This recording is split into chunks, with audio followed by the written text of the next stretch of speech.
Sarawak ini adalah game tenis yang masih berlaku itulah ranking fighting kita nombor 19 lah, nombor berapa terus 2000 nombor kita akan naik nombor berdasarkan sehingga hujung podcast. Untuk global ni agak jauh kita punya nombor, kita study kita 1,37,000 punya nombor lah yang kita cuba level. Dia mesti menarik kat sini orang yang number one top global itu pun dalam game ni ada orang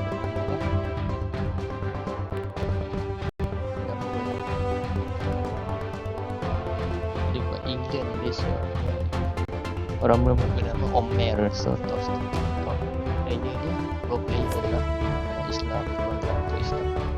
Jadi itu big main dan dia tegak ada dalam Sydney, kita dalam Sydney tournament ni macam Australian Open. Australian Open boleh pilih hadiah. Betul Toronto ni mungkin US Open, Rio ni Brazil.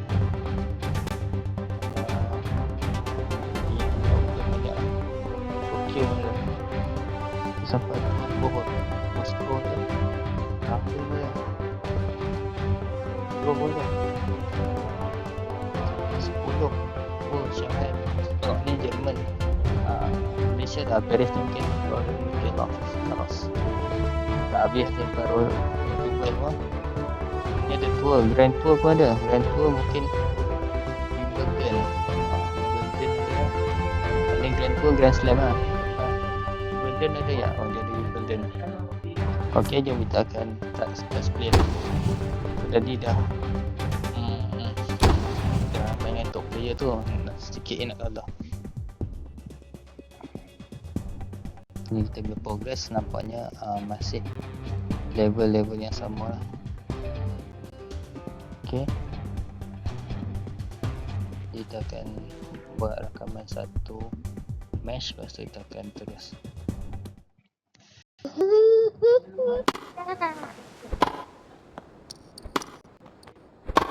Nampak lah menarik out. Kenapa dia buat volley patut out? Alamak, patut out tu boleh ambil ke? So dia dah benda ni. Waktu nak out dia macam boleh ambil peluang tu ambil. So bahaya lah tu. Alamak, out. Sebab dia leading 2, so agak mencapai game ni. Setakat ni tak pernah kalah je dia. Dia macam kuat sangat opener ni. Kena banyak main instinct. Okay, alhamdulillah dapat 2 point. Dia lepas sikit, position yang elok, kita buat volley. Forehand. Volley kat sana, lari sana, lari. Selamat out. Menarik, dia main kuat Australia Open ni cantik. Kita angle tu. Okay, ke depan, untuk itu. Alamak, silap tangan. 2, 3. Kita serve hujung. Kita boleh kat sana, ambil position belakang. Selamat out. Macam ni.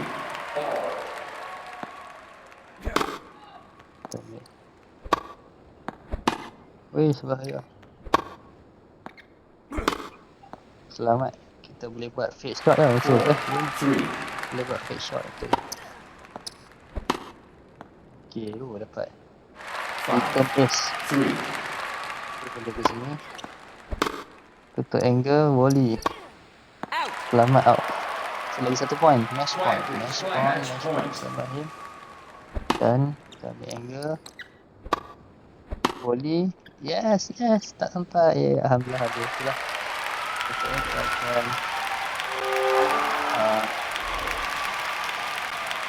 kejap dapat dulu pula. Oh, dapat pointer ni boleh sangat. So dia akan naik lah. Dia akan turun sikit. So pokoknya kita tutup rakaman dulu.